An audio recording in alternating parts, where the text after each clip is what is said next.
We start with new information about the man police say killed his mother, then went on a deadly carjacking spree in the Southwest Valley. This was early yesterday morning. Good evening, everyone. We got some difficult information to pass along here. I'm Jim Snyder. And I'm Marie Mortera in for Latoya Silman. During that time, the suspect also shot and killed a man, a father of 7, before taking off in that father's van. Tonight, News 3's Tiffany Lane spoke with the wife of the victim. Good evening. Now, that man was 39-year-old Jerry Lopez, a husband and father of 7. His wife doesn't want him to be remembered as a victim of this senseless crime, but for the selfless person he was for his family and community. I would give anything to have 5 more minutes to tell you not to walk out that door. Karen Lopez is still trying to get over the shock that her husband won't be returning home. I just wish that I could at least say goodbye to him, tell him one last time that I loved him. Jerry Lopez was killed early Wednesday morning on his way to work during a carjacking near Durango and Blue Diamond. After police say a suspect shot his mother to death and then went on a carjacking spree. Karen says Jerry pulled over after he saw police cars, trying to be a good citizen. The guy just walked up and shot my husband and threw him out of the car and stole our vehicles. Nevada State Police shot at that white van as it took off, eventually stalling nearby, and after a barricade, the suspect was found dead in that car. Karen says it took several hours to figure out Jerry was killed in this horrific incident. She says at one point, she received a call that Jerry wasn't at work, something he would never miss. Then a coworker received an alert about a shooting near their home. I pinged Jerry's phone because we share our location, and it showed that Jerry's location was there.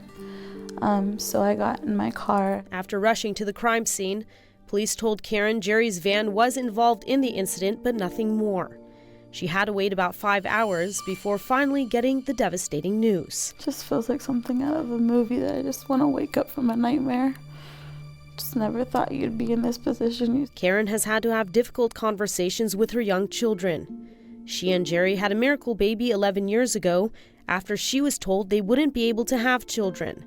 And just 2 years ago, they adopted 6 more children through the Clark County foster system. Kids who will now be without a father. He was my everything. He was the most amazing husband and father. He just gave to so many. He was the most selfless man I've ever met. He loved our kids. Our kids were his whole world. Karen has been a stay-at-home mom taking care of their children while Jerry was at work. She says on top of the emotional toll from his death, she also worries about providing for her kids. I also homeschool all 7 of them as well.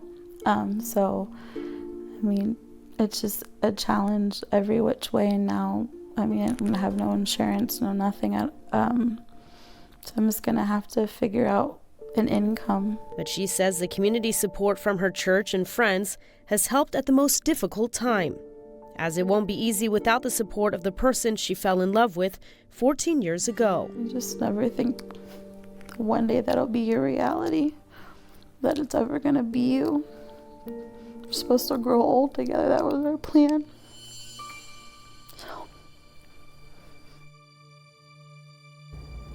And with so many expenses, the family is worrying about a family friend has set up a GoFundMe, and we provided a link inside the story on news3lv.com. Reporting in studio, I'm Tiffany Lane. Back to you, Marie. And that GoFundMe already raising $100,000, showing the community support in about 24 hours. Well, she deserves it. What a fantastic couple, a beautiful love story, and so well told by Tiffany there. Thank you for that.